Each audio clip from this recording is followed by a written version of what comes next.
Hi, how are you? Hi, how are you? I'm sleepy, Yeah? which doesn't bode well. We are going to talk about. Hi, I'm Jen. I'm Neal. We are in a relationship, and we talk about reality TV. Why is the title of the podcast the title of the podcast?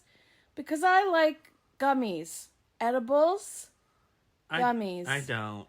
And Neal doesn't take them. Though the other day, when he was eating his butter chicken, if you were listening to the last episode, he had butter chicken. He said, the next time I get butter chicken, I'm going to get high.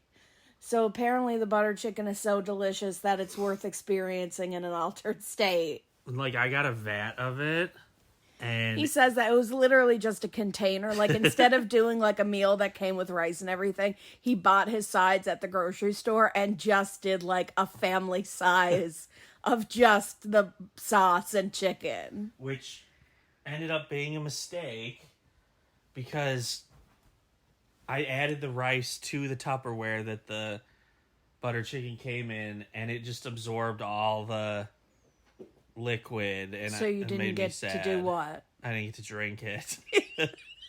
That's why he's sad, folks.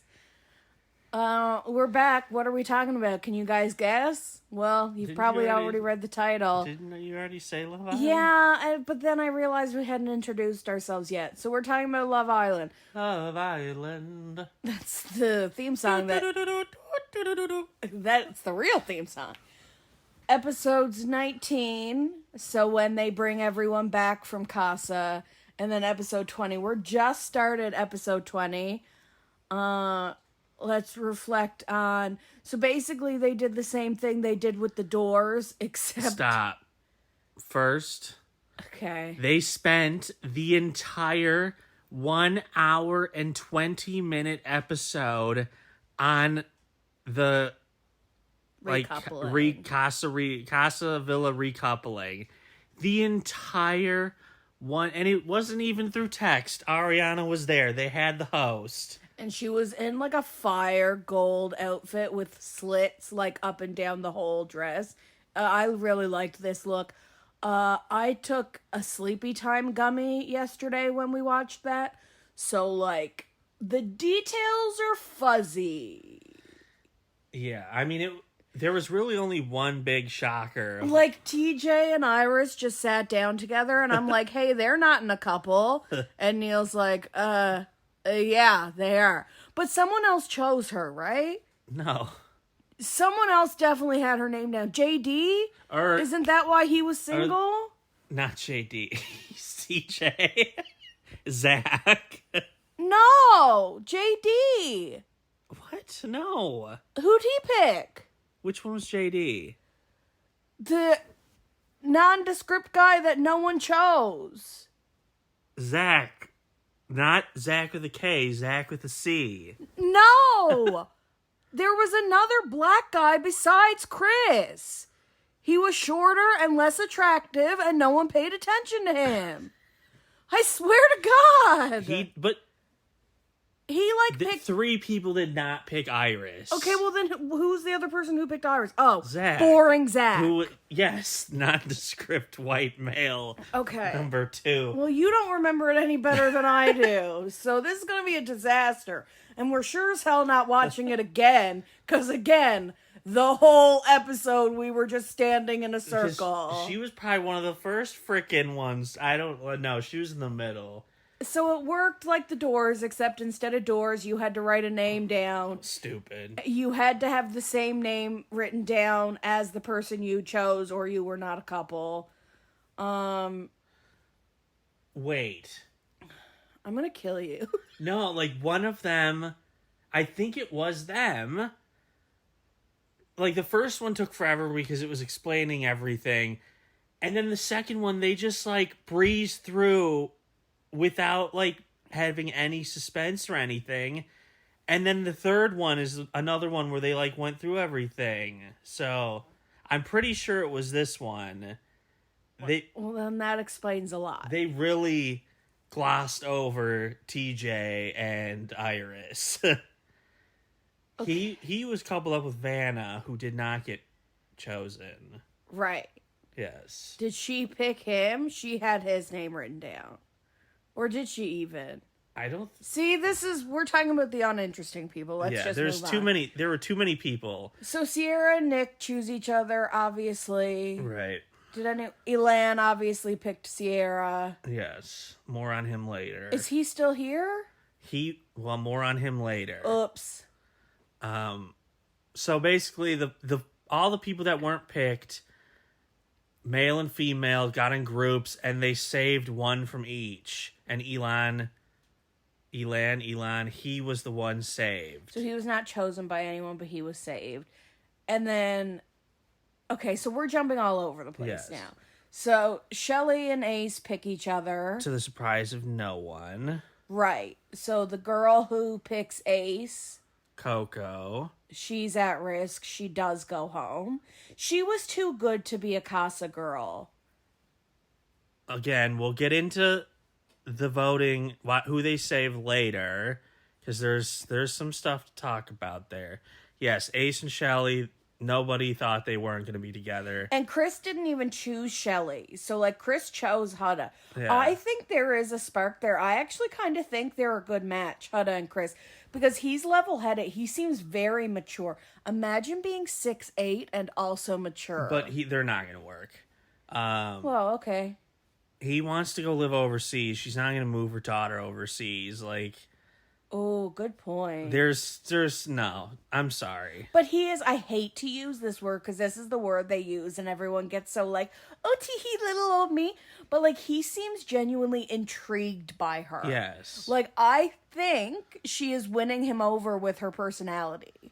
Right. Which, like, good on her after the show she's put on this season to have anyone come in with the background information and, like, still be into you. Yeah. No offense. So they choose each other, so they're a couple. Hudda and Chris. Yeah. What are we forgetting? Pepe and Adrien. No. He's with girl that comes in. Grayson? Yes. Yes.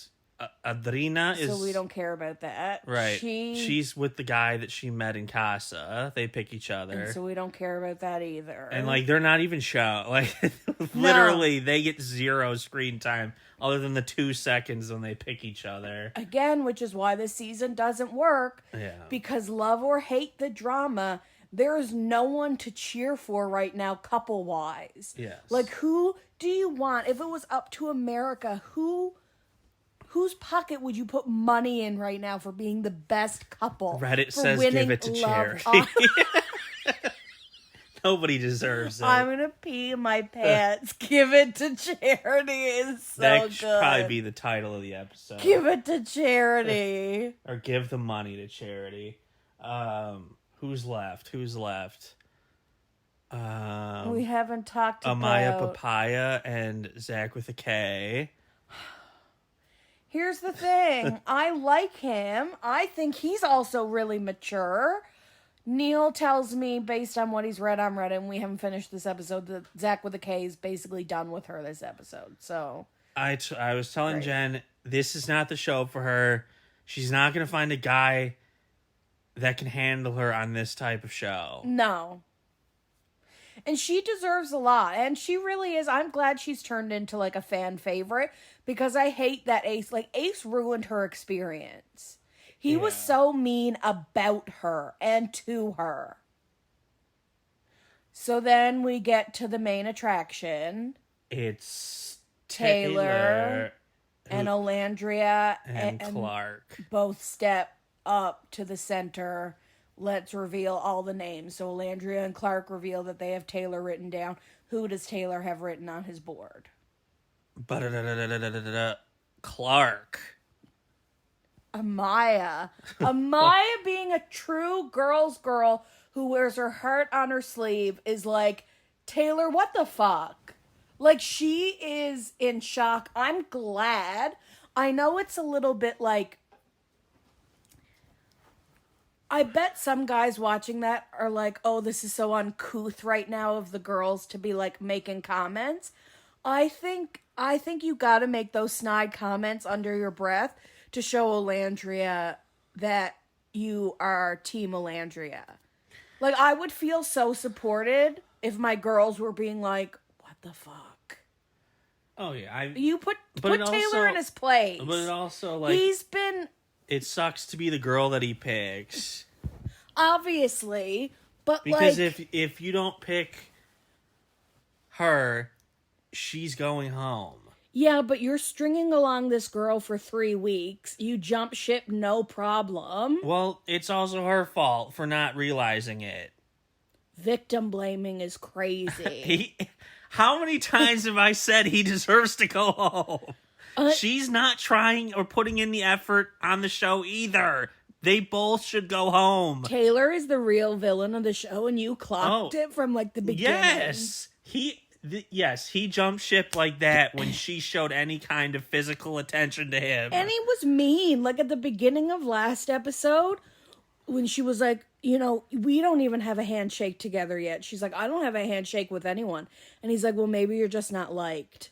And then tries to like, Yes. I'm being playful with you. Like, obviously we're not in a situation where you're juggling two girls that you should look at me and say, I guess no one likes you. Yes. That wasn't playful. Everyone thinks Ace is the villain of this show this season. It's actually Taylor. I mean, I wouldn't let Ace off the hook. Right. The long game. But the fallout, I mean, they don't really have anything after that. Because it took an hour and 20 minutes to get through all of this stuff. And now, like, I'm kind of bored in this episode. Everyone's just sitting down, like, rehashing, because now, obviously, they have a lot to talk about. So, like, Olandria and Nick have both had conversations with Sierra about how they did kiss outside of the challenge to explore it, but, like, immediately both agreed that there was nothing romantic there, and, like, both felt bad about it. Neal's like, what are we even going to get to see at movie night? I don't know. Nick's butt-grabbing, like, genuine pursuit of Olandria, as much as Sierra's being a cool girl about it and being like, I would rather you guys explored it than he found some random connection in Casa, I think if they show her clips of how complimentary he was being and basically saying, like, I've been kind of into you the whole time but too scared to pursue, I don't know, I would change my mind about it if I was Sierra. Also, can we talk about the fact that Nick was the one that was like, woohoo, Casa, and I'm so excited to explore. And, ew, Sierra, yeah, we just banged, but I don't want to be closed off. Let's have this terribly, awkwardly timed conversation. But now I went off to Casa. Well, he stayed in the villa. And no one was interested in me. And you went off to Casa and you have a dude worshiping at your altar. Oh, so now I really like you. Like, we're in the middle of a Sierra Nick conversation. Well, we were. I don't think I think he's done with her. And because there's no one else interested in him at this point, he's just gonna string it along. But that's my point. Now he's, like, totally invested in her. Right. And it's like, yeah, because you didn't have any other options. If like 3 of the girls had been interested in him, it'd be Sierra who by now. Right. But now he's only doing it to be territorial because she might have a better option. But we also have to talk about the eliminations. Oh, yeah. So, the girls vote to save one of the leftover dudes, which is Elon. The guys... So, they actually showed the discussion this time, and the majority of them want to send or save Coco and want to send Elandria home, but Nick steamrolls the conversation and says, well, what if Taylor changes his mind? And Taylor basically says, let's send Elandria home, and they keep Elandria. Crazy. Just in case Taylor changes his mind. I don't think that should be the reason why. I know Neal feels strongly that, like, she closed off too soon. She hasn't explored. This isn't the show for her. Her time is up. She had 2 guys when she got to Casa that picked her, and she did not try at all with either of them. Did she have 2? Yeah, she had to pick... Zach. No, she did not pick Zach. Or did she? She didn't She had two. She picked one. One guy... But then, no, she picked Zach because she lost Zach because Zach stood up for Amaya. That's why she went home. Yes. But then the guy that she didn't pick didn't want to get back with her. Right. But also, can we rewind to the fact that, like, she also had Jalen? Yes. I know I say that wrong. Jalen. Neal says I emphasize it wrong. I'm a teacher. I have taught girls named Jalen, like Jay, and then the name Lynn. So I can't say Jalen. You just said it. Jalen Rose, famous Bulls I basketball. know. It's typically a more common men's name. Jalen. Jalen. Jalen is wrong. Jalen. Can we talk? Yes, she had him. And even her fans at this point, they're like, we just want her to come home. All of the sponsorships waiting in her DMs right now. Like, just let her come home and make her money and, like, be successful outside of this atmosphere. She's not meant for... Just like Amaya's not going to find her guy, Olandria's not meant for this show. No, and Coco is so beautiful and really tried to play. I mean, what did she do? She stood up by Taylor, so that was her first initial attraction. She stood up for and then Ace. She stood up for Ace, so she really was trying to explore. Ace was the one that was leading the charge to get her to stay and to send Olandria home. Mm-hmm. Well, so he has his cake and wants to eat it too. He's probably way more into Coco than he is into Shelly, but he knows he can win the game if he stays with Shelly. He wants her to, I'm going to say it. You are nuts. Now, I do know that at some point in this episode, there's like a makeout, and this is the big controversy. Controversy is Huda versus Shelly. I do know that before we even watch it. Shelly's handlers had to shut down her social media for a bit. Really? It's that bad? She's getting so much hate from people. You know what? No, okay, well, we have to watch it for ourselves to get to it, but, like, I'm glad, because it can't be rules for thee and not for me. Everyone else can go buck wild, but Huda can't because of, like, if she does it, then she's not a girl's girl. I know she's done a lot. Like, she hasn't made the greatest moves in the past, but she is still allowed to engage in the experience without your judgment. We haven't had, like, she hasn't been featured in, like, the last 6 episodes, which has been amazing. But, yeah, she hasn't done anything, and the season sucks. Everyone is so unlikable. There are no good couples. And we blame it on TikTok, right? People blame it on social media. But, like, social media has been the downfall of this season. But it's been the case for every season of Love Island. So why is it so bad now? Because of last season, they saw how the way that they were with their couples, their strong couples, got them all this attention. They're getting their own show. They're unprecedented, completely. For us to be interested enough in these people from a dating show. And that's why they're not trying to get to know everyone. They're finding their couple. They're staying with their person. Trying to replicate the glory. And at first the producers were probably like, hey, great, because they're trying to chase the glory of last season. But then we got so far that we were like, oh, boy. Because I don't know if I said it on the podcast or if I just said it to you. People were saying when Ariana said to the boys when Casa first started, like, be yourselves, have fun, was basically from producers being like, can you actually play the game the way it's supposed to be played, please? You're so afraid of what America's going to think of you. Listen, we're going to have enough reasons to like or dislike you just based on who you are as a person.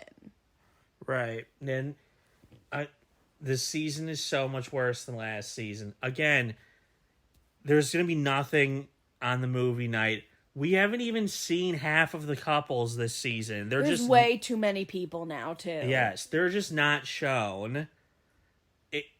Now we've gone from only seeing Huda and Jeremiah to only seeing Alandria. She's literally the focal point of the last 10 episodes. And she's not even gonna, like, what are the chances now they bring someone in for her that she's gonna like? Well, I didn't realize the American Love Island is shorter than UK. Okay.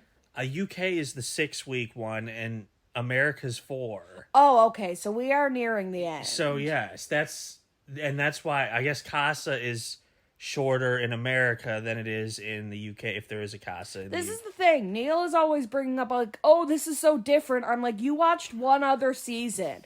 They kind of do things as they're going. Like, they kind of make it up as they're going, it seems, all the time. Like, it always seems super erratic and, like, not well planned. Well, last season, I remember them coming back from Casa, and there wasn't much season left after that. So, we're on episode 20, but that's not the amount of days. So, they're probably at 3 weeks now. Yeah. So...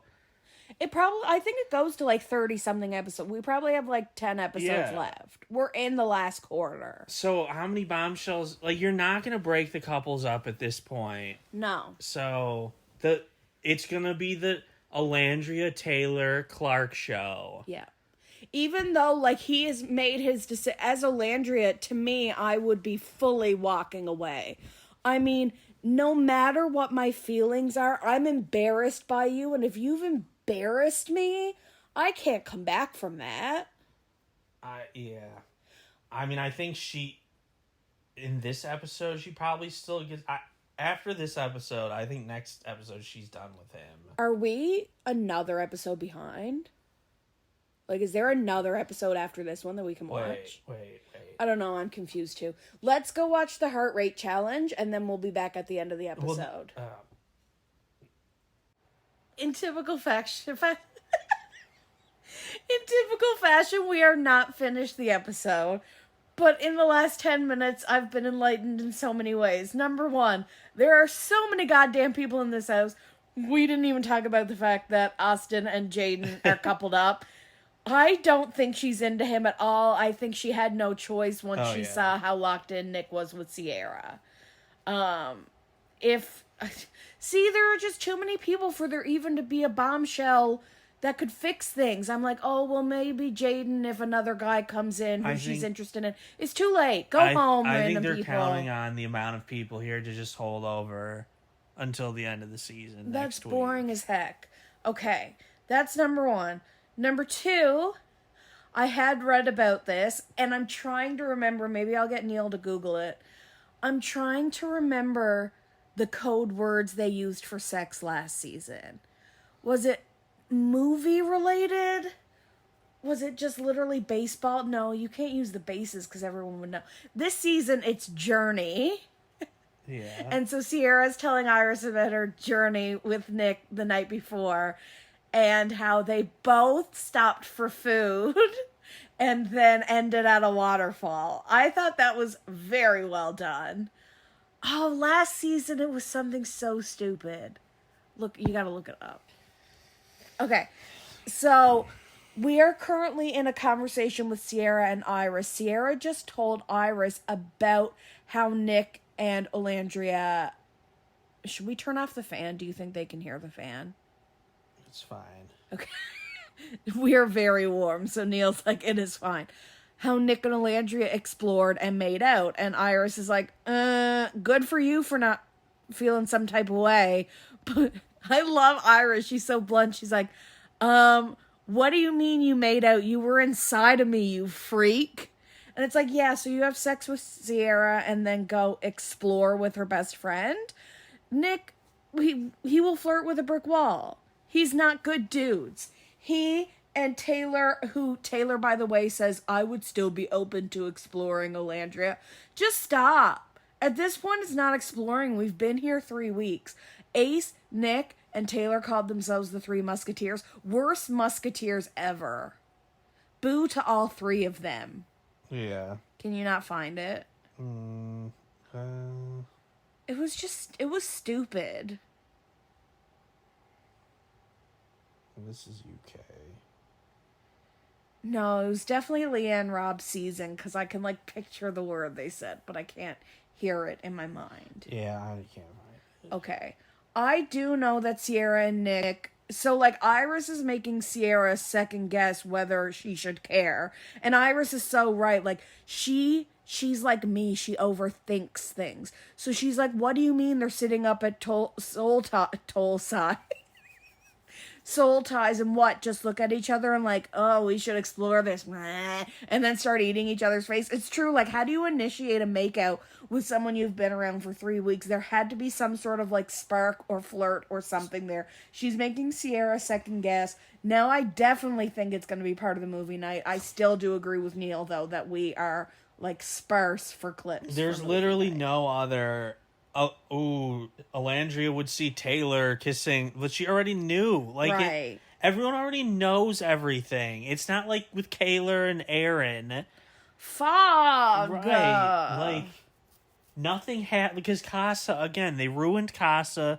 Yep. By having this initial, you pick somebody and then at the end of the first or second day you recouple. So you just wasted the first half of Casa.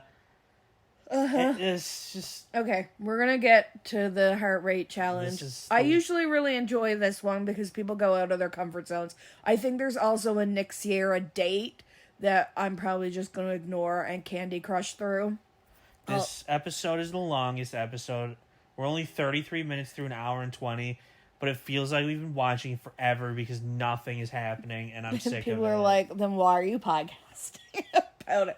We're gonna jump ship soon, guys. No, we're not. The season ends. It's supposed to end on like July 13th, so we're almost done. Which I think is when the season starts, where we follow around like Leah, Miguel, and Serena and stuff from last season. So that's perfect that they're not like competing with themselves. Even though with streaming, I don't even know if that's a thing anymore. Considered like, ooh, we can't be on at the same time. Last night, me and Neal watched a movie called Cursed, directed by Wes Craven. 2005, starring Christina Ricci and Jesse Eisenberg as a brother-sister duo who both get bitten by a werewolf after a car crash. It is absolutely delicious. It is the most terrible thing I've ever watched. I don't know how in 2005, so how old was I? I was 15. It was a PG-13 horror movie a la Scream. Well, no, Screams are R. I don't know how I missed it. Everything about it was like just sitting and watching the names show up before it starts, and you see like Scott Baio, but then you get into Shannon Elizabeth, and it's Joshua Jackson, friggin' Maya. Michael Rosenbaum. He was uncredited though. He was on credit, yeah, so we didn't see. He actually had a pretty big role for Maya. Like, that's amazing. Maya acting. And then when you find out that Scott Baio is playing Scott Baio. Greer. Oh my gosh. Just now, Neal, of course, deep dove after, and what did you find? It came out 2 years after it was filmed because the Harvey Weinstein, gross, he ordered the film. It was originally rated R. He ordered it to be moved down to PG-13. So apparently it was very like Scream, but with werewolves in the original script, which you can find the original script online. People had it linked in Reddit. And so, throughout the movie, Jesse Eisenberg's hair changes, his size changes, like he looks different ages. There's a blatant wig. Same with Christina Ricci. Her look changes throughout the movie. Yes. In the original, apparently Skeet Ulrich was in it. Okay, we love Skeet. So his stuff was completely cut. So I think there are actually like 3 versions of the movie. There was one version that was very different that they never finished that has no ending. So that'll never be released.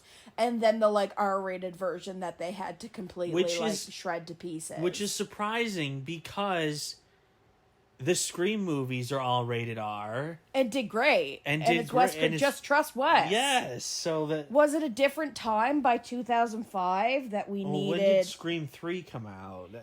Great question. Because Scream 1 was like 1997, wasn't it? Yeah, but like 2005, were we in the midst of like...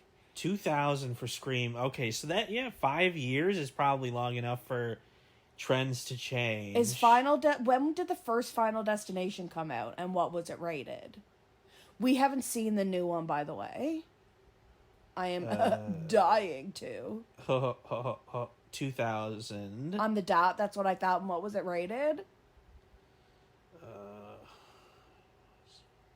Because if that's PG-13, is that kind of what changed the tides? Like, we need to be making horror Rated R. See, so 2005. Oh, let's see. 2005 why did we have to?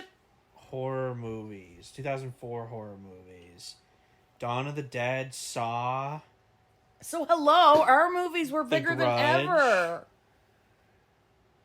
Yeah. Saw was a phenomenon. Oh my gosh. Franklin, our House of- youngest cat, is asleep. House of Wax was 2004? 2005, along with The Fog. My God. So Tom Welling got his own horror movie, and Michael Rosenbaum got his own horror movie. Boys were busy. Hostel, The Descent. So everything was R. Yes. So there must have been an oversaturation. Well, no, they Didn't want to compete? because it was supposed to come out in 2003. So I won. Frank is asleep in a squishmallow pet bed. I would just like to talk about how infrequently, our cats sleep on things made for cats. I'm a happy camper. Yeah. And also, like, why did he choose that? We were in the middle of vacuuming, and the vacuum is, like, down across the floor, and the handle of the vacuum was, like, in the bed with him. So, like, great time to choose this. Yeah, he's a dope. Anyway, if you love terrible horror, if you just for a night want to be brought back to 2005, to simpler times, it is worth the watch, man. I laughed out loud multiple times. Yeah. I think it is really hated, which I don't really get because it's Wes Craven having fun with the genre like he does. Probably because it's the Weinsteins. But no, I mean, I think it was originally hated, which people wouldn't have cared about that at the time. I mean, Crazy. the fact that it wasn't even listed on when I searched 2005 horror movies, like the top ones, it wasn't one of them.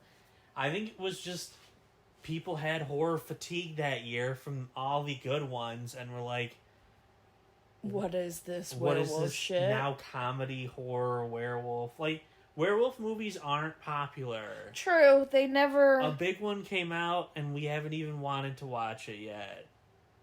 Yeah, I really don't care. You were really surprised that I wanted to turn this on, but I was like, Christina Ricci, Joshua Jackson, 2005, I haven't seen it. This is a gift to me on my homepage. This is unrelated, but it has to do with casting. If anyone's seen the new Street Fighter movie casting, what on earth are they doing? I have no idea. This is like... You've lost me on this one. I'm trying to think of what people compare it to. It's all these huge names that don't fit with the movie. So, like Chris Pratt being Mario? Yes. So, I mean, Andrew Koji is Ryu, which, perfect.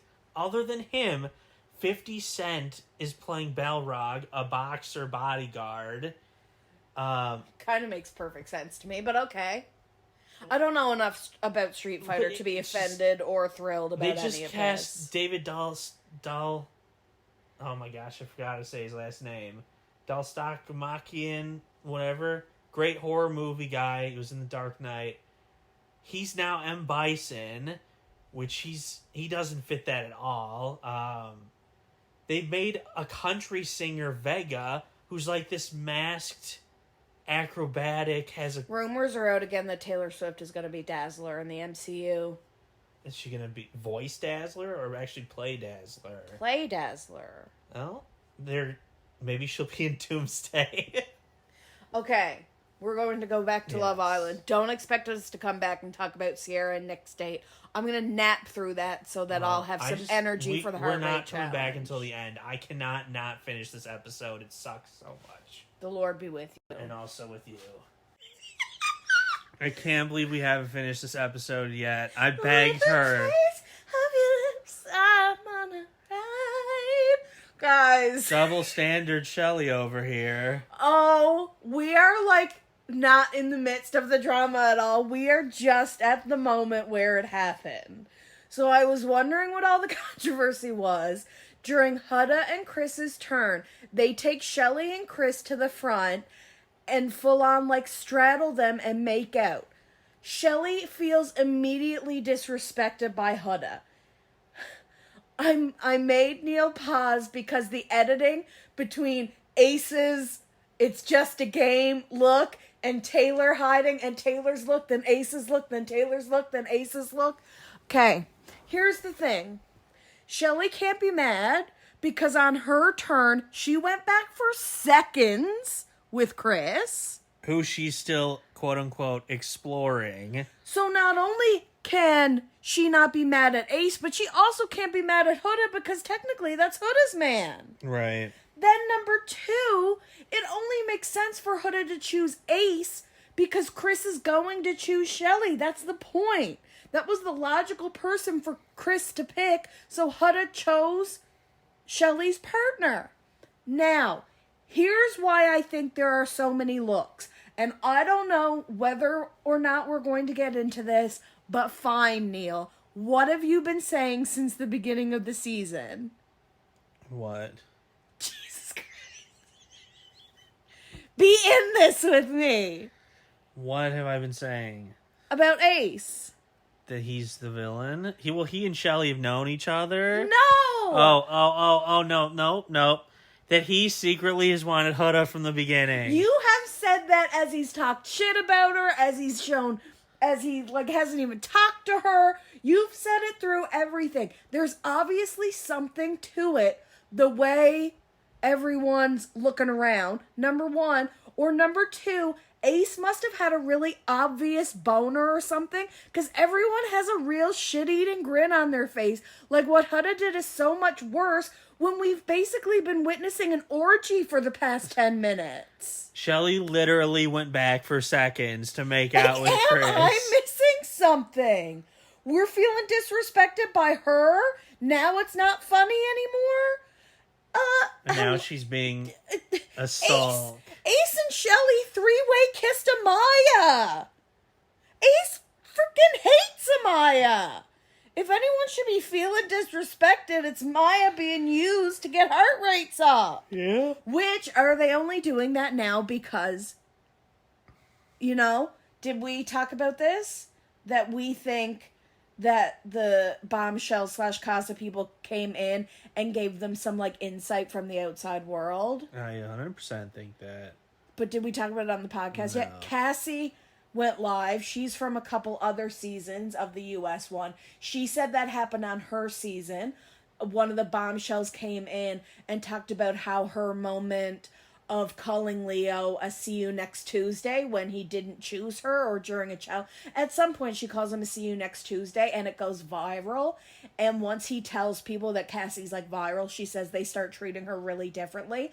So people think that they've been told that Amaya is such a fan favorite and we just love her bright light, and they've completely switched up how they treat her. Well, because what did you say? Who said it?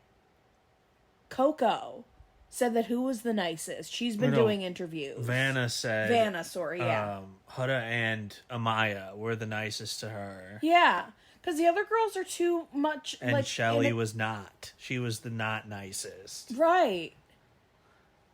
Which, what is there? But now, I did say to Neal, they couldn't have really gotten to know each other, and Neal's think of how long filming that circle thing took. But it's not like the Casa people and the Villa people had time to get to know each other. So, Vanna's gone home. So, when would she have even talked to Shelly? The day that they were filming, because they probably had at least two, 3 or 4 breaks. hours of breaks. If you're going to film in the sun all day. That takes me out of it. In my mind, we're around the fire pit. We bring people in, and we're just filming the whole time. I want to work on I want to work on a TV set so bad, Neal. It's my dream. Well, why don't we watch the rest of this episode? No, because I want to talk about how much I want to be part of the Survivor Dream Team. That would be Jeff Probst, please. Oh gosh, I'm not above begging. Anyway, there's 20 minutes left. Obviously, the rest of the episode is going to be shaming Huda.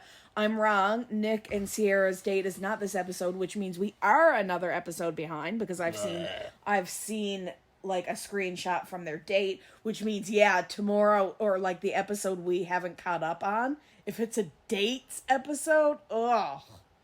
Those are boring at the best of times again, when the couples are likable. I think in the date, he like checks out. I think. Do you know this? I don't know it, but. I don't know either, and I'm predicting opposite. Okay. I think he's like full confessing his love because he has no other choice. I think he's just biding his time. Yeah, but it can be both. He's biding his time, but might as well win. Sierra's my only chance. I don't think he really likes her, even though they just went on another journey together. Well, that's what I mean. He's like emotionally checking out. Like he's just coasting. Totally. Anyway, we don't have to worry about that this episode. 20 minutes left. BRB. Rules for thee and not for me. Hypocritical. Super egotistical. Right? So we're back. We're finished the episode. Shelley is mad. I would like to thank the producers and the Islanders for giving us such an amazing heart rate challenge. I was screaming laughing again when Nick and Sierra, who, by the way, I think did a great job of being like sexy without crossing the line, because they had a conversation about, okay, well then I won't kiss everybody and you don't kiss everybody, and I'm like, it's the heart rate challenge. But I thought they did a great job. And they ended up doing a great job. Right. Most guys, I think Sierra is just gorgeous and most guys are into her, and so she's raising all their heart rates.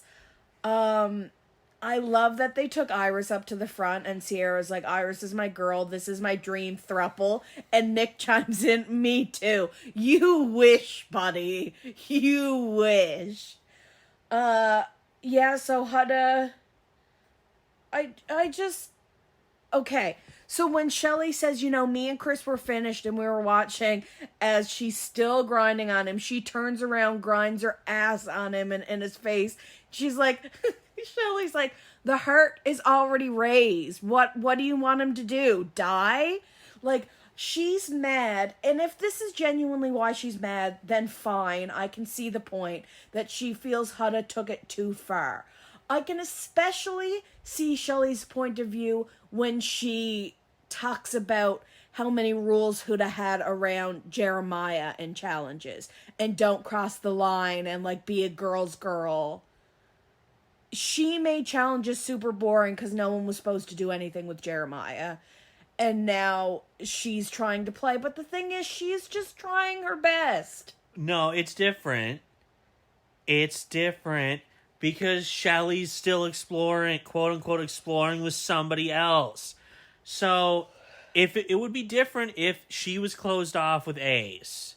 Right? Like, Sierra and Nick are a lot closer to being closed off than Ace and Shelley are. So when they have the conversation, we're not going to take it too far with other people. Fine.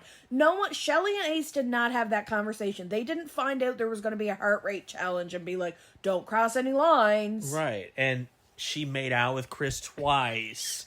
And then he picked her for the thing. So 3 times, actually. And, like, all the girls were making out with Sierra, which I think is just going to further Nick. See this? Here's the thing.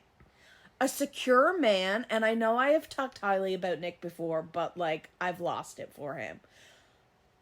A secure man would love everybody's watching her, but she's looking at you. That's Sierra. Everyone is watching her. She could have anyone in that villa, man or woman, and she wants Nick. Nick hates that she has all of this attention. No, he didn't care about the girls. I think you're wrong. Really? Okay. I think, because he gets really mad when Alan takes Sierra and is grinding all up on her, uses Sierra for his finale. He's like mad. You can see it as he's sitting there watching at the fireplace. He expresses it to us in his little, like, one-on-one diary room. He's mad. I think, is that mainly directed at Alan? Yes. But is that also pent up? You're so mad that no one chose you and everyone chose Sierra. Oh yeah. Well, no one chose you, Nick, because the girls were making it with Sierra because you guys are basically closed off. Right. They were being respectful of your relationship. Obviously, Sierra told them that you guys had a conversation that you weren't going to be making out. But then Sierra does make out with Alan on Alan's turn, because what choice does she have? It's not like she made out with Alan on her turn. Yeah, no, she gave didn't him a lap choose dance. Right. She didn't choose. Also, oh my god, Nick and Alandria's foot. I was like, I'm surprised our neighbors haven't called 911. Like, I was screaming, crying, laughing. Just like a full foot in his mouth. Also, people were talking about how earlier in the season, Taylor was talking about his ideal type. And number 3 on the list was good feet. So people think he has a feet fetish. And during that conversation, Olandria says, oh, don't look at my feet. They're swollen. So people think she must have whack feet. And that's secretly why he's not into her. Because of his feet. There are a lot of theories out on the internet. A lot of theories. So Nick sucking her toes is even better if there's any substance to that. I mean, there are just moments on this show where I'm like, feed me more. I just know the next episode is going to be so boring. By the end of this episode, Huda is crying, feels like she has messed up. All the other girls are completely on Shelley's side. Like, her clique is sitting down, being like, you're totally right. I know what you're going to say. Huda took it too far. Why Ace? Why'd she do that? While Huda is speaking to Andrina and Amaya.